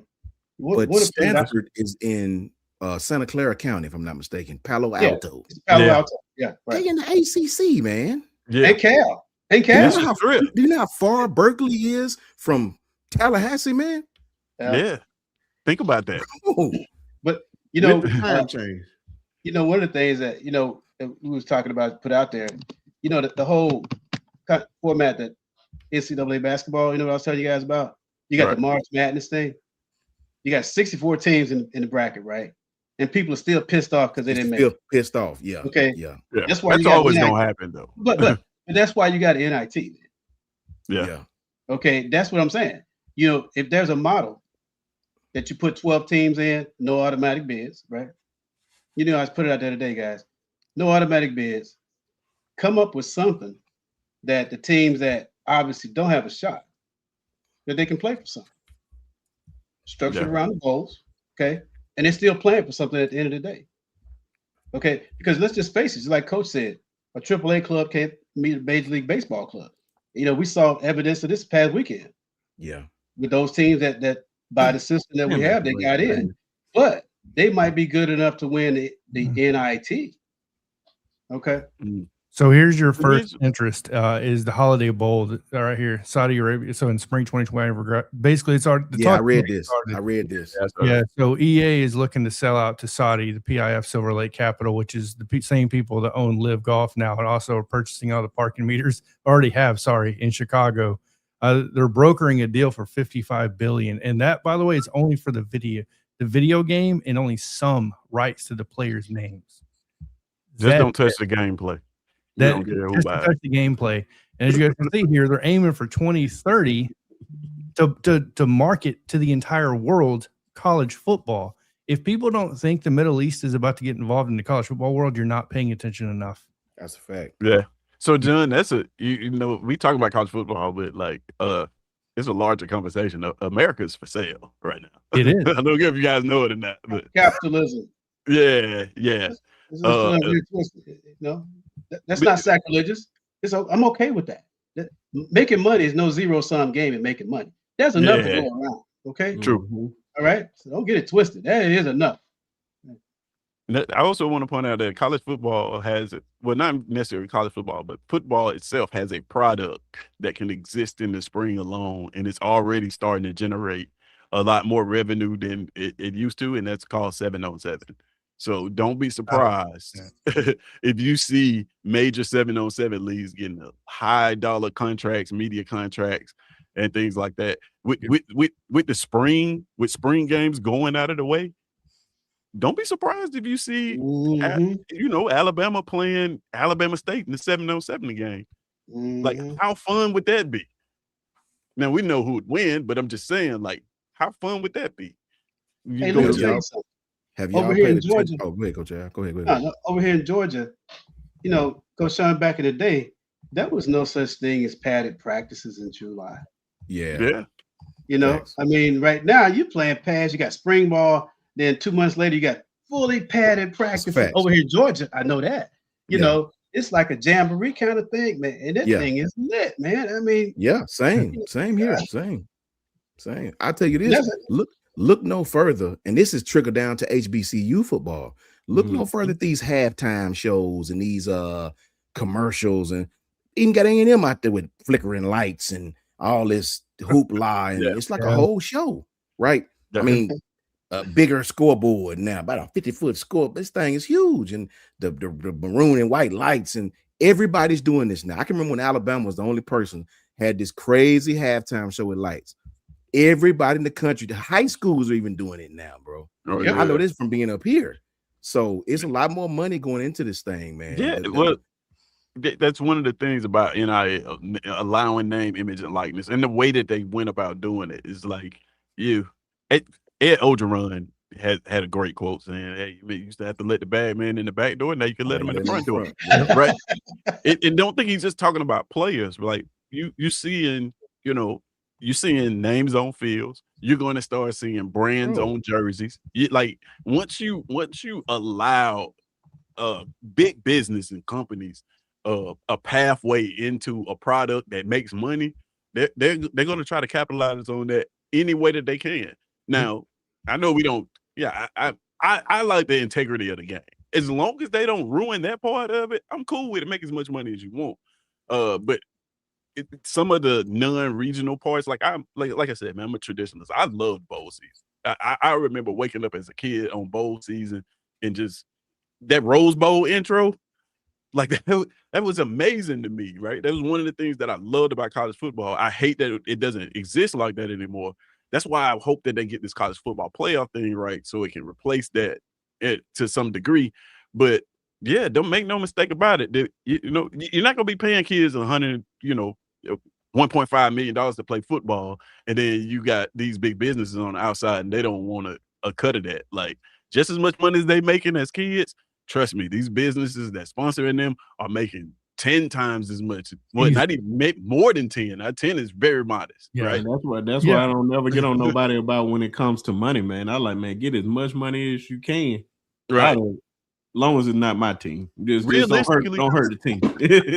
Realistically, in the grand scheme of this thing, the kids are getting the short end of the stick when it comes to income. Like you see Cam Coleman on a Nike commercial. Do you know how much money Nike is making off that compared to the contract that they paying him? Gosh. You see what I'm saying? So like that's why, man, if I was right now and I was in high school, and I wasn't playing football, I'd be trying to become an NIL attorney. I'd be looking up law in football and trying to get in that space. Hey Tez, it goes back to the project that I was just telling you. Escalated salaries in professional sports. The argument paper was, do you agree or do you disagree? Okay. And again, it came down that the players would get the short end of the stick. So I sided with, the players should get paid. Because it was entertainment. It's all marketing, man. If you don't have the product to market, you make no money. So how can you shortchange the players? They are the resource that's going to keep perpetually renewing this thing. You keep injecting that resource into the system. Those are the players. I don't care what level you are. I don't care if you're down at the 10 and under league. They getting stuff now all over the country, man. It's happening. I'm telling you. It's happening. Great point. It's happening. High school football is not high school football that we do and love anymore. That money is starting to trickle down to that as well. So man, Buford can build a $60 million stadium over here, man, in high school football. Come on, something. Exactly, man. And then I seen the salaries to some of those coaches. Man. Let me say this then real quick. Shout out to our OG Jay Townsend with the $2 super chat saying, "Good afternoon, gentlemen. Roll Tide." Shout out to you always, my brother. And we're moving on to Indiana, but yeah, man. I wish I can find that graphic that showed those coaches. I'm about to look it up real quick. High school coaches with Georgia coaches. Yeah, in high school. Yeah, in high school, man. Yeah, oh my goodness, man. It's big business over there, man. Now, I can understand why Buford. I know what I'm talking about. Yeah, crazy, man. I mean, it's like South Georgia. Man, we talked. We talked about it before. We talked about it before, man. Like with the kids, the dream in this sport used to be, I go to college and then I make it to the NFL and I buy my mama a house. Yep. Well, you can buy your mama a house as a freshman in college right now. Absolutely. You know what I'm saying? Okay. Like, so like, don't be. When you see players that are and we started to see it happen now. You're seeing players that were highly touted in high school and then they get to college and they play that freshman year and then after that they kind of fall off the map because the incentive is gone, right? And I know like the NFL money is greater, but like you take an inner city kid that his family ain't ate for real in 6 months, and you put him in college and give him. He's going to the calf. He's living great, but his mom and his sister still back at home struggling. That $1.5 million may be all he wants, I joke all the time when I say like, oh, Arch Manning wants to be a painter, right? That's a joke. I say he doesn't really want to play football. That's a joke. But there's really some truth to that because we have to get out of our head that like, man, all of these kids want to play football. Some of them are only doing it to get their parents and their situations right. Right. Mm-hmm. So you take a kid like that, man, and give him $1.5 billion in his freshman year in college. That's the American dream for him. You know, that feeds families, that feeds the neighborhood. I would tell you this though, Tez. I have an affiliation with a young man that I used to coach years ago. He's very successful right now. And what he's doing, he's generated a model where he is absolutely taking college players, professional players, and educating them on how to build wealth. Okay. That's needed. He showed me the model. And I'm gonna tell you, this young man is brilliant. So what you're saying is it definitely is going to take some of these cats and it creates generational wealth for them. It takes them, a lot of the kids that John is targeting. I appreciate the work that you're doing, John. That's what makes our little network here so unique, man. I'm the OG. Y'all know me. Nothing to prove to nobody. I'm so blessed, man. I'm so proud of you guys for what you're doing. And I'm saying to everybody in chat, the guys you're looking on the screen, other than the OG, are killing it in their own right as men. That's what we stand for. Not all this fanned out stuff. You pissed off my team is better than your team. You're talking to some real dudes right here. We're talking real world stuff right now. Okay. We hadn't even talked your teams for the last 30 minutes. We talked the context and the landscape of what's happening here in the country, man. That's real. And to your point, Coach Al, we're talking about educating athletes. You know what I mean, especially on the financial side. I as much as I disdain Facebook, they're about to incentivize a program. I don't know if you guys know what MetaQuest is, right? Yeah. So basically, which is Facebook, MetaQuest is going to incentivize college football, basketball. They're trying to build this model to where you can get on your VR headset, right, and watch these games live. Well, everybody that watches your games, you will actually get a piece of that action of people watching too as well. And part of that program is helping teach, I guess, athletes that that's being watched as part of that program as well, go through financial courses. Now, I know it's at the beginning stages, but yeah, there is so much more to that because, like you said, Tez, if Facebook is willing to do that, and obviously we know how much they're making off of MetaQuest, you know what I mean? Right. It may be a ton to us. I spend $10 a month. I could watch, you know what I mean, a NBA game courtside on a VR headset. On a VR headset. Right. And I'm only spending $10 a month. Can you imagine how much Facebook is making from these contracts? This being absolutely. It's insane. And that goes further in sports though, Jonathan. Like, and I'm not trying to rag on anybody, but like, just imagine right now, everybody in the chat, imagine your salary, what you get from your job, right? Now imagine how much the company makes that you work for in compared to what they're paying you. Like that's capitalism in a nutshell, right? Yes. And now that has worked its way legally into college sports. So as much as we say these kids getting paid these big dollars, trust me, man, it's some there it is right there. Look. There it is. That's high school football. That's high school football in Georgia. And I think this comes from last year, so a couple of salaries probably went up some more. Mighty. That's high school football. I knew Joey was making money, but I didn't know it was 200. I didn't know it was over 200. Look at that smile. I smile like that. He was up there with Trevor Lawrence up there at Cartersville. That's where he came from. He came from Cartersville. Yeah, right. And I'm gonna tell you something. Those numbers, see, what a lot of people don't know about over here in Georgia, South Georgia football has been notorious for, in a good way, of taking care of their coaches and paying them big time bucks, but also paying their assistants. That's where the guys, what you don't, so you see the head coach making the money, but the assistant coaches are struggling. Okay, well, they may pay the high school coach $250,000 or $220,000. Out of that, you know, he'll go and hire his defensive coordinator, who has to be a teacher in the school system. You know, he'll go out and hire his offensive coordinator. You know, he'll request that the weight room be, you know, the field house, all of that stuff. You know, support staff for recruiting. he's going to come in. So the contract to come in is more than just what he's making. Okay. He's going to come back in to change the program and also keep his great assistant coaches. Okay. Some of the city schools like Carrollton, Gainesville, Beaufort, they don't have to necessarily play the rules of you got to live in a district. You know what I mean? That's how kids can come to these programs. Okay, as long as you're paying the so-called tuition kind of thing, you can come there. Now, over here, say the district where I live, because you got to be in that district to be eligible to play on the GHSA rules. Okay. Some of the city schools like Carrollton, Beaufort, Marietta, Gainesville, those are city schools. Different set of rules.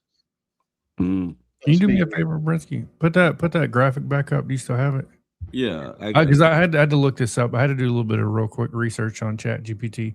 Do you know that in 1998, Joey King is now making more than the average D1 head coach in 1998 by that salary? Wow. The average head coach base salary is $165,340. Obviously, Spurrier signing his contract, it ignited the rest of the market to over 400,000 the following year, 99. Before 99, it was around 150 to 165,000 per year for a college head coach. And this guy's making 219 now in high school. In high school. So Lane has reset the salary structure this year, John. Absolutely, he has. You know, him and Sexton have reset it again. They've recalibrated this thing again. And again, Tez, the model is still alive and well. I'll tell you, 20-some years ago, I made this model. Never filtering down to high school. See that? Yeah. And everywhere you look, just like John was saying about 707. The thing about it too, I was up at Vandy camp one year, and this guy was on the sideline, you know, and we started talking and everything. And I said, "Where your players are from? For high school?" He said, "I don't have any, not a high school." I said, "Well, you got a son out here?" "No." "What are you doing?" You know what he was doing? He was looking for talent. Yeah. And he was going and he was a fixer, making money back. This is about 12 years ago or more. So he would channel your kids and funnel, get in front of your parents. There's a sleazy underbelly to this thing, man. It's all undergirded by money. So it's not going away. The good old days are not coming back. They're gone. The traditionalists like yourself, Ted, and me, we can think about those. We can good old days. The good old days, but they're gone. Hey man, that's why they say, man, you either adapt or die. It ain't no in between. You either adapt or you die. That's right. So you better, hey, wherever the needle's moving, you better move in that direction. Or because back in my day, stuff. I like to quote this Kanye rhyme all the time, man. When he said, "Old folks always talking about back in my day." Well, homie, this is my day. Yeah. What is Uncle Jay talking about, man? Yeah, shout out to Jay Townsend with the $5. He said, "I feel if we play Bama football against Indiana, we make it to the championship." I know that's off subject, but I just wanted to share it. Oh yeah, man, we were talking about it earlier, man. We're definitely off the subject. It's not off subject. No, we were just talking about it earlier. But yeah, man, what we talking about now is real. What's real? Hey, Brinsky, I'm gonna tell you something though. To Jay's point, think about this for a second. Let's just get way ahead of ourselves, in which we should, but we can take liberties on Sunday afternoon. Let's do it. Let's just say Bama slips past IU. Guess where the next game is being played? Here in Atlanta. Here in Atlanta at the Peach Bowl. Okay, Peach Bowl. Yep. Yeah. That's a home game for Bama. That's a home game for Bama. And against Texas Tech or Oregon. Texas Tech or Oregon. Against Texas Tech or Oregon. Yep. For the right to go play for the national. What the national championship game at this year? Vegas? Southwest, ain't it? It's in Vegas. Is it Vegas? It's in Miami. It's in Miami. Vegas? Oh, Miami. Vegas. That's gonna be one hell of a national championship game. Yeah, I think it's Vegas next year. I'm just speaking to Jay's point, about the path to it. If you can get by Indiana, you come back to a very comfortable place where you're very comfortable. and your fan base is right around you. I got a question for you guys, Alabama fans, related to that question. That sounded so wrong and disrespectful. No, for real, because I can't answer this question because I don't know. This is what I ask you guys.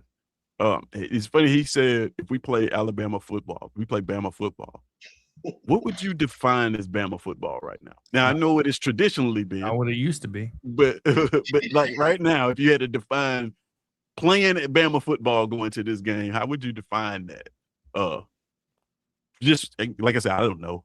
I don't know how you guys feel about it. I just say something real quick because that's an awesome question to ask. I just say, man, play great defense and run the ball. Be able to run the ball. But never mind. I'm going to leave it to the coaches. Yeah. That's why I said I got to leave it up to them with this. I'll let Shawn go first, and I'll follow up after that. I mean, I think the bigger question is what Alabama can't do rather than what to do. I mean, based off our history of the last couple of games, Alabama has to be balanced, man, or at least try to be balanced, or they're not going to win this football game, man.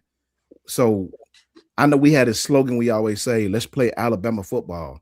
I don't know what the hell Alabama football is, to be quite honest with you. I just don't know what that means.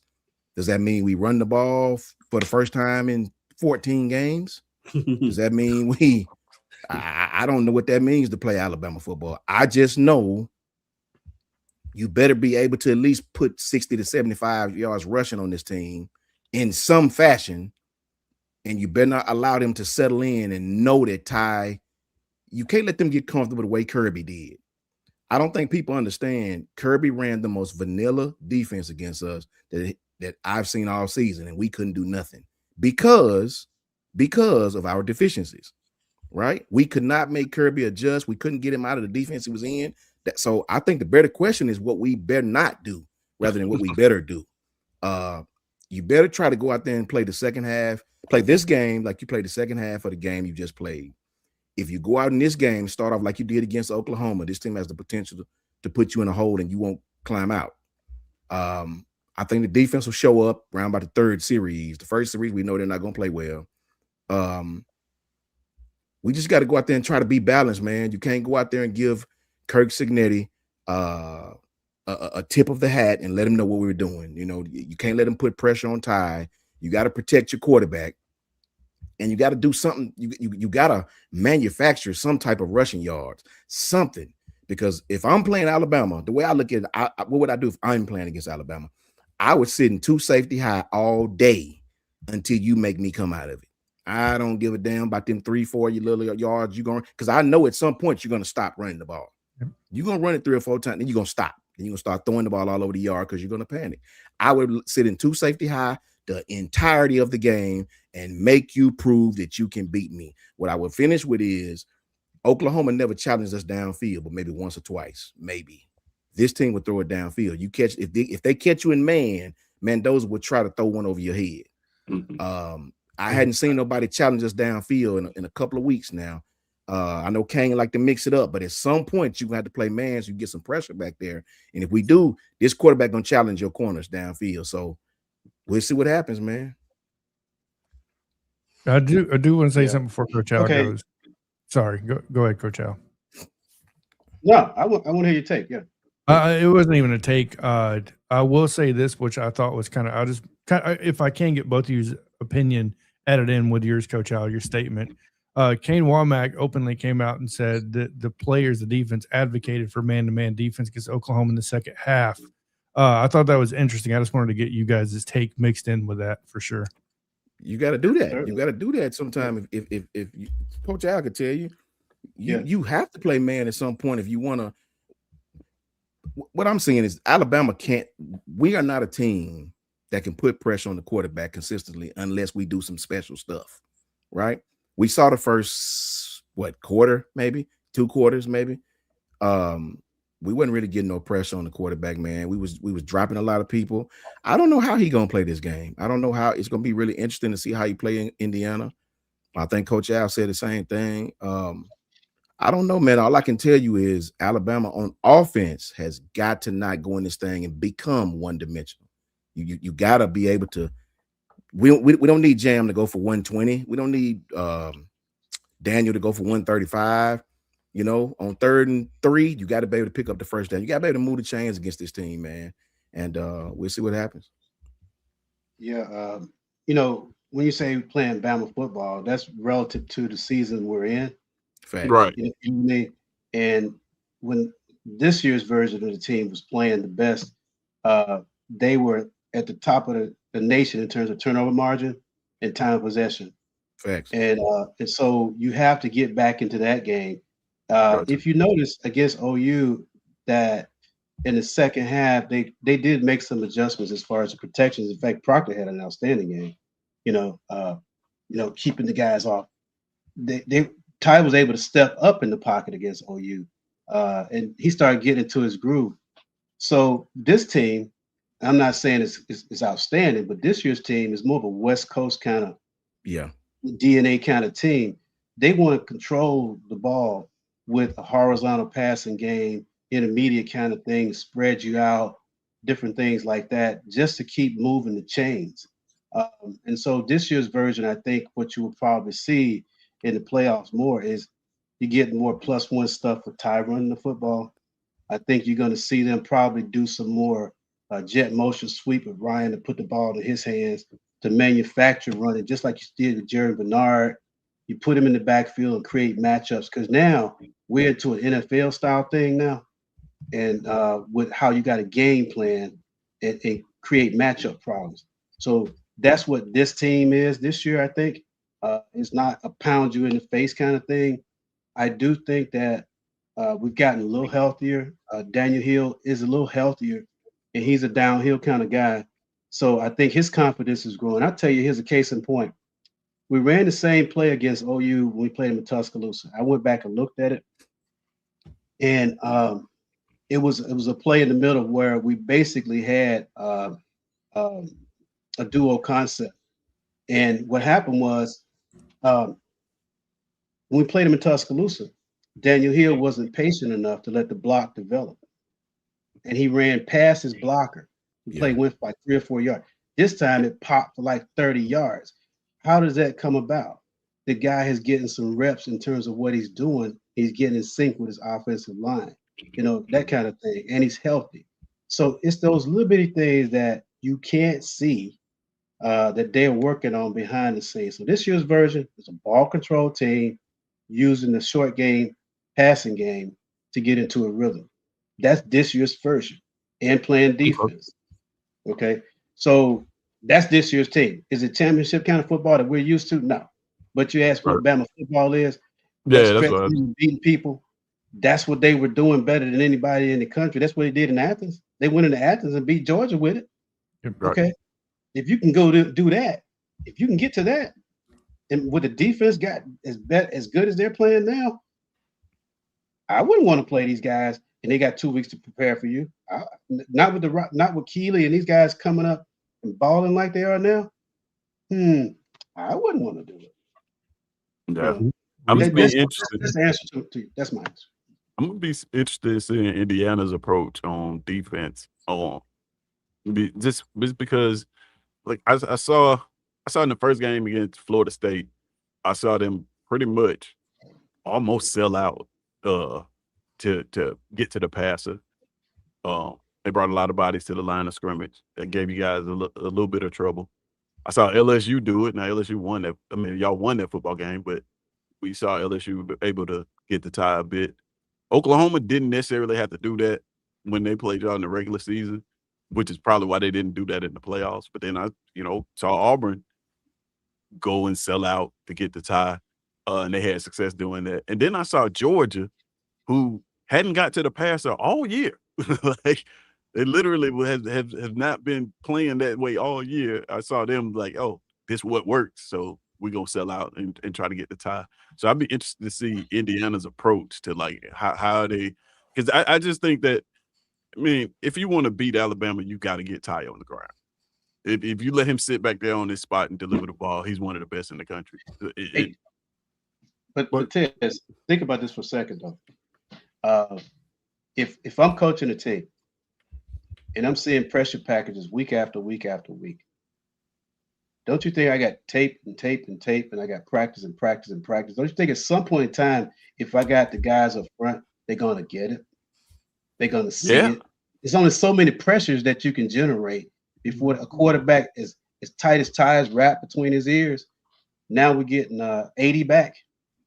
Yeah, that's a big one. That's a big get for you guys. You know, you're getting Josh back. So to me, there's only so much you can see, man. Football is a copycat game, man. There's only so many pressures and simulated pressures that you can run, man. And Ty has seen a lot this year. We paid, I think Jess said we paid 6 out of the 10 top 10 defenses, man. So at some point in time, you're going to get to this critical mass of understanding of what you try to do. It's going to be communicated from Parker Brelswood to Ty, to the tackles, you know, to the guard play to keep the guy so he can step up in the pocket, to the backs picking the pressures, and everybody get on the same page. It's called reps. I think at some point with a team like this, as talented as it is, they get it. Yeah. I don't know if Indiana's going to take that approach, though. I thought it was surprising seeing Georgia do it. But I think a lot of times it speaks to Kirby and how well coached that team is, because to change your concepts on defense, what you normally do just for this one game because you saw it work, is not an easy task.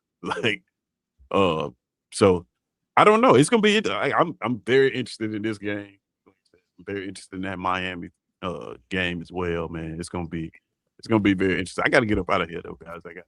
Man, we're about to close it out anyway. We're about to close. Okay. So, because I already know, man, you Auburn brethren got a lot of Auburn stuff to talk about. Absolutely. Yeah. Absolutely. But just to close it out, man, any final words on this recap for week 1 of the playoffs? Anybody just close it out? Yeah, I got one. Can we be done with the G5 schools? I'm gonna say the same thing. Say the same thing. They're not going the same thing, bro. Yeah. The problem is the G5 schools are proud. Like, even if they introduce that NIT model, you have to get them to agree to it. And believe me, a lot of them think that they can beat these teams. Y'all know it. Y'all, how many times teams come up and say, we want Bama from one of these G5 teams? Be proud of the NIT tournament. They win. Well, we beat them this one time in 2007, so we can beat them now. Football is a proud sport, man. Hey, they think they can play with the big boys. That's why they did.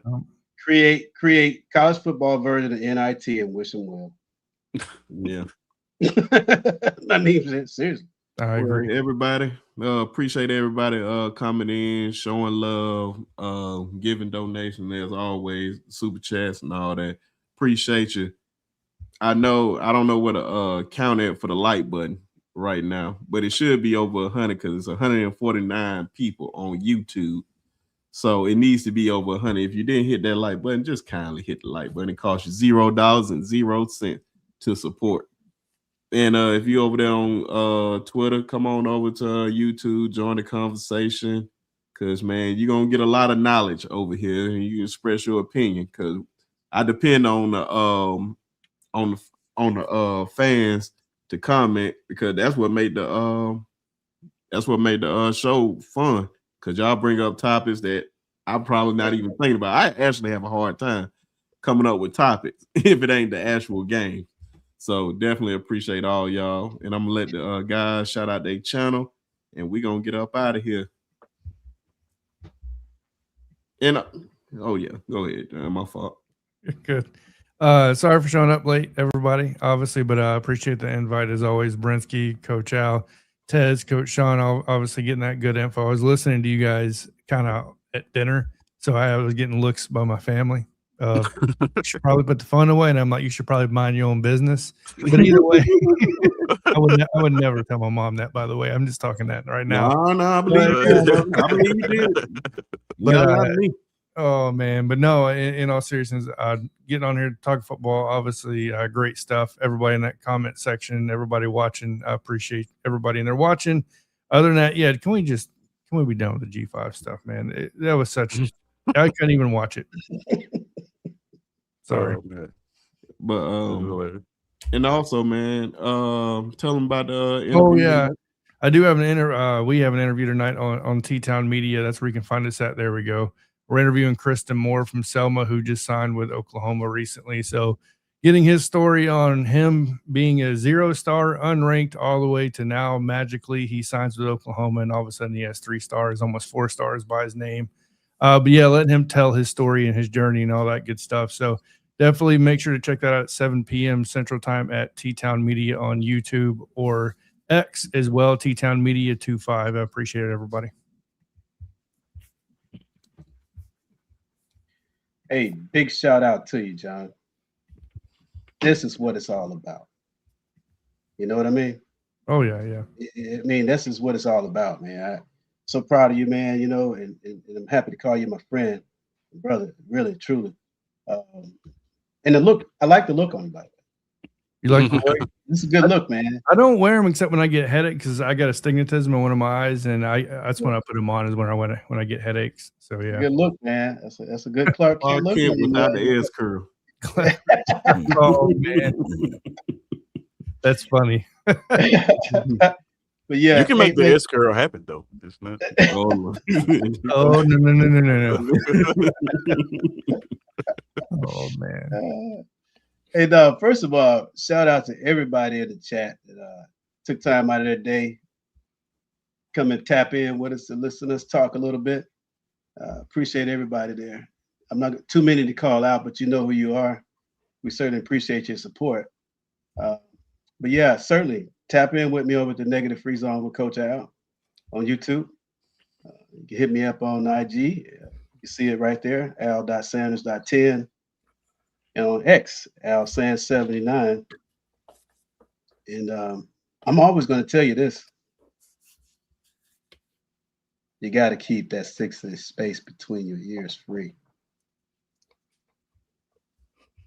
of negativity. There it is. Okay? Tap in with some positive things in your life. Joy, peace, you know, compassion, you know. There's a higher source in this world that we can tap into. There's no limit of the knowledge that we can acquire from that. And then pass it on to someone. Help someone. It's not about you. It's about what you can do for somebody else. It's going to take you higher. Coach Al. Well said. Man, that was great. I gotta follow that. That was the most, one of the most insightful things I've heard today, man. Coach Al, shout out, man. I can listen to you talk for days. But man, SEC season. You can follow me at It's SEC season. Got some content coming. End of the year, we're doing, and I'm announcing on every channel, man, that I'm on. End of the year, we're doing a college football, SEC trivia. Right. So these are going to be questions about the season. And I want to see if you guys in the chat actually watch the games or just watch the highlights. So it's going to be some really in-depth questions about some of the stuff that happened this season. And the winner of that contest will get one of these SEC season hoodies. You get the first one. They should go be ready for production next year, but you'll get the first one. I may sign it or whatever. And Coach Karl's trophy that he made for me is on the other side of the room, but I got a trophy that I'm gonna give away for that too. So tap in, man. Go subscribe to the channel if you want to be a part of that. If you think you know ball now, because I'm telling you, these guys right here, they probably gonna participate. I know Brinsky is competitive. He gonna try to win it all. Trust me. So if you don't know ball, then you may not want to get in it. But if you know ball, if you've been watching football this season, man, it's gonna be a lot of fun to do that. And lastly, man, I told Brinsky this. I said I'm gonna say this at the end of pretty much every podcast I'm on. Man, make sure you tap in with these guys on the channel, man. Make sure you support everybody that you see when you come up and you jump in the chat. We love you guys in the chat, but support everybody that's in this chat. That's on the panel, because it's not easy. This is difficult work, right? It seems easy. It seems like you just turn on the camera and you start talking, but it's not that. Like I say, I'm no hypocrite. I thought for sure when I started my channel, it was like, oh man, it's record, hop on here, start talking football, it'll be easy. It's not. It's a commitment. It's a lot of hard work. These guys can attest this equipment and stuff costs money. And you know, the very minimum you can do is tap in with these guys' channel, watch the content, consume the content, like, subscribe. That's the very minimum you can do, and share it with somebody, man. Share it with somebody that you think could benefit from it or like it, or share it with somebody that don't know football so they can come on these channels and get a lesson. So that's it, man. I'm Tez, and it's SEC. And there's a lot of them that don't know it.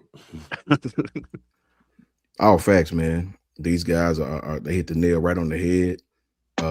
Coach Al and Tez and Jonathan Brinsky, these guys hit the nail right on the head, man.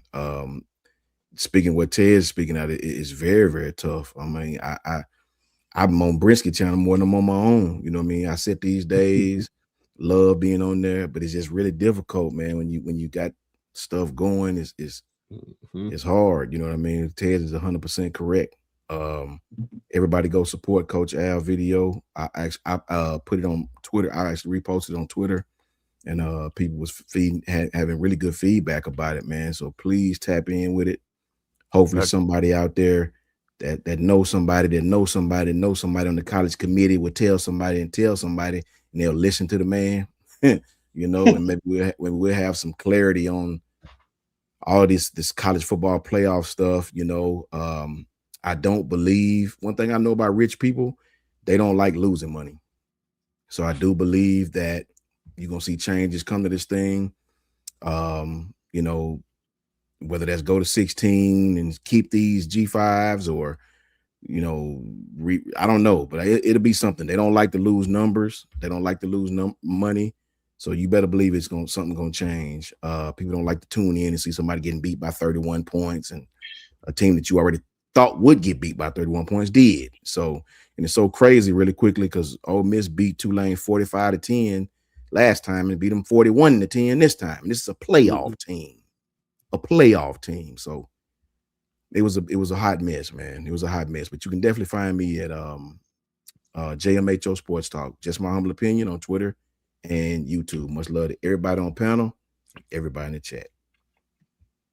And of course, as always, I'm Brinsky Sharpe with the Sharpe Shooter Sports Talk. Appreciate everybody coming on over here to support. Make sure you guys go over there tonight, and make sure y'all go check out the interview with Christian Moore. John, I'm pretty sure Coach Karl gonna be on there too. He's gonna be on there. A major shout out to Coach Karl for bringing this young man up to the point to where he is now, and definitely shout out to him for putting in the work, man. So this is going to be a really, really entertaining interview. Can't wait to see it.